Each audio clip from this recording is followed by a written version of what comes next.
Assalamualaikum warahmatullahi wabarakatuh. Selamat datang dan salam hangat untuk para pemirsa yang menyaksikan dari rumah serta teman-teman mahasiswa sekalian.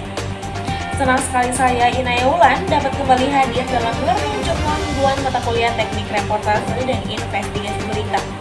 Pada kesempatan ini, saya akan mengulas kembali seluruh kegiatan pembelajaran kita pada minggu lalu yang tentu saja sangat berbeda dari pertemuan-pertemuan sebelumnya.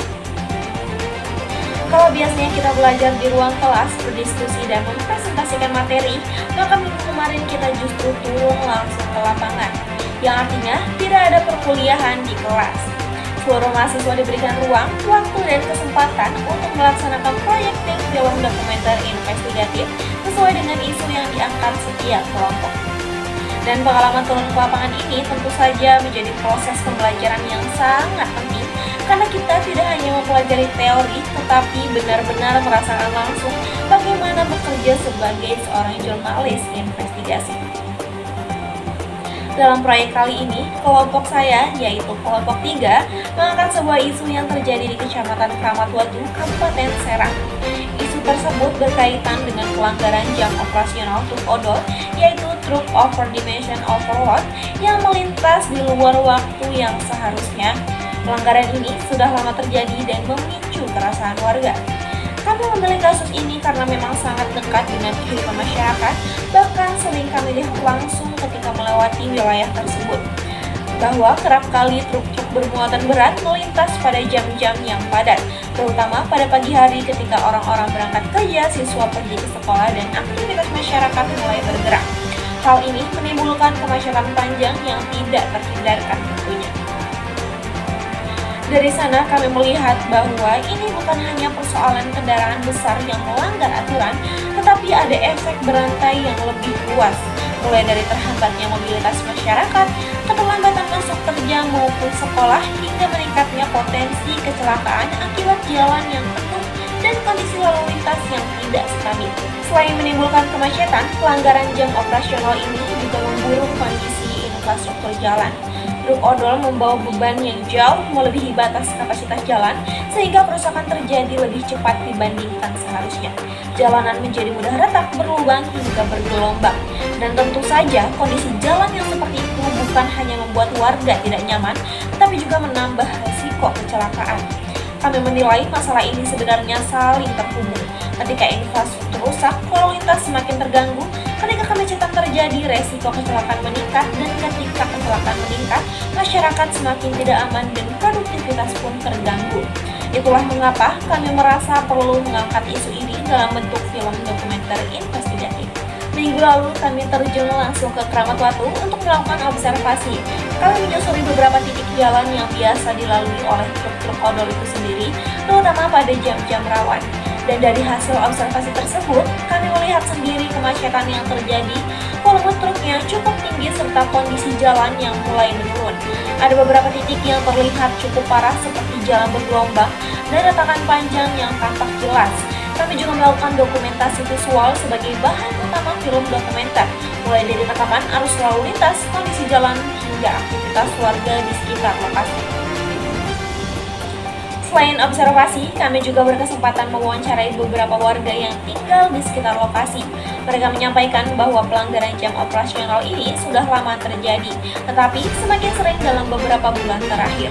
Warga mengaku sering terlambat bekerja karena harus terjebak kemacetan. Anak sekolah pun banyak yang harus berangkat lebih pagi untuk mengantisipasi macet. Ada warga yang mengatakan bahwa suara dan getaran dari truk-truk bermuatan besar itu sangat mengganggu di malam hari.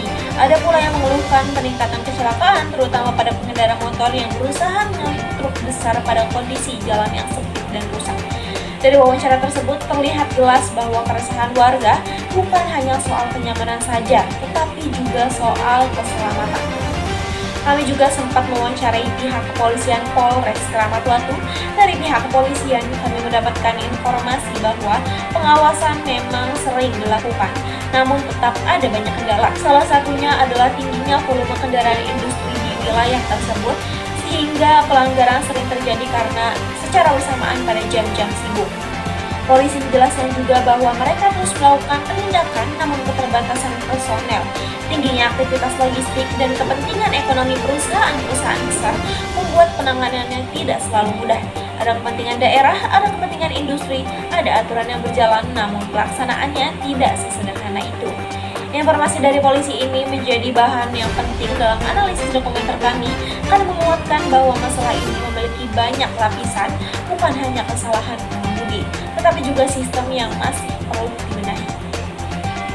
Melalui film dokumenter ini, kami mengungkap fakta di balik isu yang selama ini hanya dilihat permukaannya saja. Kami ingin menunjukkan bagaimana pelanggaran jam operasional truk odol bukan sekedar masalah lalu lintas, tetapi masalah sosial, keselamatan jalan, dan ketidakseimbangan antara kebutuhan ekonomi dan hak warga untuk mendapatkan mobilitas yang aman. Tujuan kami bukan hanya untuk menyalahkan, tetapi juga untuk memberikan gambaran utuh agar masyarakat dan pemangku kebijakan bisa memahami bahwa masalah ini perlu segera ditangani dengan serius. Dari keseluruhan kegiatan minggu lalu, saya pribadi belajar bahwa kerja seorang jurnalis investigasi membutuhkan keberanian, ketelitian, dan kepekaan terhadap persoalan masyarakat. Observasi langsung membuat kami juga sadar bahwa melihat dari dekat itu jauh lebih berbeda dengan hanya membaca teori. Kami belajar bahwa bagaimana cara menggali informasi, bagaimana berkomunikasi dengan narasumber, dan bagaimana menyusun bukti visual sebagai dasar laporan investigatif. Ini adalah pengalaman berharga yang tidak akan kami dapatkan dari duduk di dalam kelas. Demikian Learning Journal untuk minggu ini. Semoga rangkuman ini dapat memberikan gambaran menyeluruh tentang kegiatan lapangan yang kami lakukan dalam rangka pembuatan film dokumenter investigatif. Terima kasih kepada dosen pengampu atas waktu dan kepercayaannya, dan kepada seluruh warga serta pihak kepolisian yang telah bersedia memberikan informasi. Saya Inaya Ulan, pamit undur diri. Sampai bertemu pada pertemuan berikutnya. Tetap jaga keselamatan, tetap kritis, dan terus jadikan jurnalistik sebagai alat untuk menghadirkan kebenaran. Terima kasih.